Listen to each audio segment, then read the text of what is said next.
everyone. Welcome to Smoke Screen, where we uncover the truth behind habits that hurt more than they help. I'm Anna. And I'm Hudson. Thanks for tuning in today. Today's episode is one that really matters. We're talking about something that affects millions of people every year: tobacco use. Tobacco contains nicotine, a highly addictive drug that makes it extremely hard to quit once you start.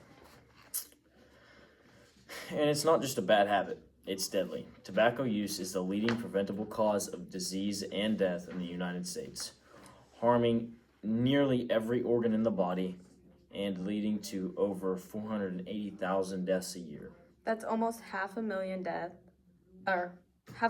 people every year for something that's extremely preventable.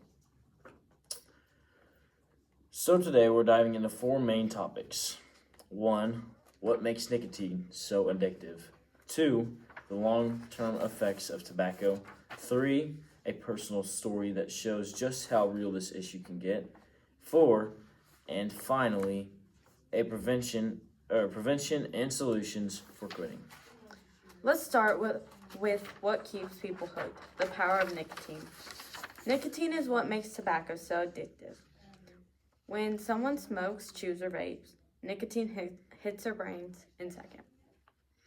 It triggers a release of dopamine, which is that feel-good chemical in your brain. For a moment, you feel calm, relaxed, and satisfied. But that feeling doesn't last. When it fades, your body starts craving the same rush again. So you reach for another cigarette, and the cycle repeats. Exactly. Over time, your brain starts to rely on nicotine just to feel normal.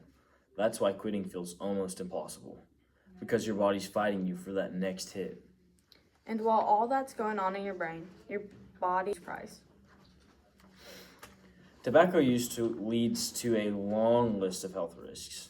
We all know about lung cancer, but it can also cause mouth, throat, bladder, and cervical cancer in women. It's also one of the leading causes of heart disease, strokes, aneurysms, and worsens conditions like asthma. Even people who don't smoke aren't safe. Secondhand smoke increases the risk of lung cancer, heart disease, and stroke in non-smokers. And for children exposed to secondhand smoke can cause asthma attacks, respiratory infection, and ear infections. That's the thing. Tobacco doesn't just hurt the person using it. It can hurt everyone around them. And Hudson, I know this topic hits close to home for you. You've seen firsthand how tobacco can impact someone's life. Yeah, it's something I've watched happen in my own family. My grandpa smoked for as long as I can remember. He always had a cigarette in his hand at family get-togethers, holidays, even while out hunting. Oh, I still remember when I killed my first deer with him, the very first thing he did was light a cigarette. It was just kind of part of who he was. That must have been hard to watch over the years. It was. About 3 or 4 years ago, he was diagnosed with COPD, or chronic obstructive pulmonary disease. He had to be put on oxygen bottles and wear a monitor just to help him breathe. Eventually, he quit smoking, but the damage was already done. He had surgery on his lungs, but it did not go well. That's heartbreaking. Yeah, I remember when dove season came around, hunting was his favorite thing. But that year, he told me and the family that he couldn't go. He said he just couldn't breathe well enough to do it anymore. That's when I really saw how serious COPD is. That must have been really tough for your family and you. It was. It showed me how powerful and destructive nicotine addiction can be, and how it doesn't just take away your health, but the things you love doing. That's such an important story, Hudson. And it's also a reminder that even though addiction is strong, change is possible. Exactly. I truly believe that quitting an addiction, whether it's nicotine, alcohol, or any other substance, starts with having the right support system. People who push you to be better and keep you accountable.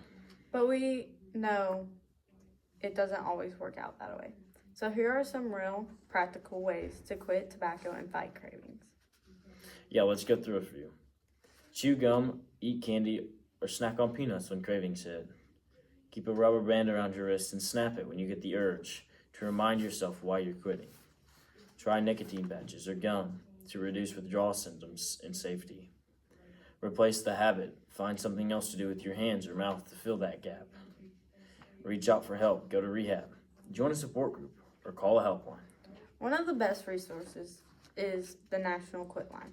1-800-QUIT-NOW. It's free, confidential, and available anytime for anyone who needs help, needs support. And remember, quitting isn't just about losing something. It's about getting your health, your energy, and your freedom back. So before we wrap up, let's recap. Tobacco contains nicotine, a powerful chemical that's highly addictive and rewires your brain to crave more. Long-term tobacco use leads to cancer, heart disease, strokes, aneurysms, and asthma, and even puts non-smokers and kids at risk, though, through secondhand smoke. But as Hudson's story shows, the effects go deeper than just statics. They touch families, memories, and lives.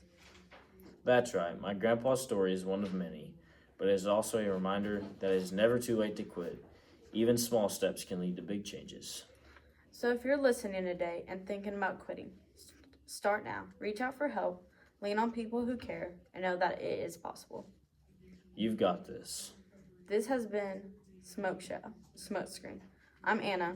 And I'm Hudson. Thanks for listening, and remember, your health is worth more Stay than strong. the habit.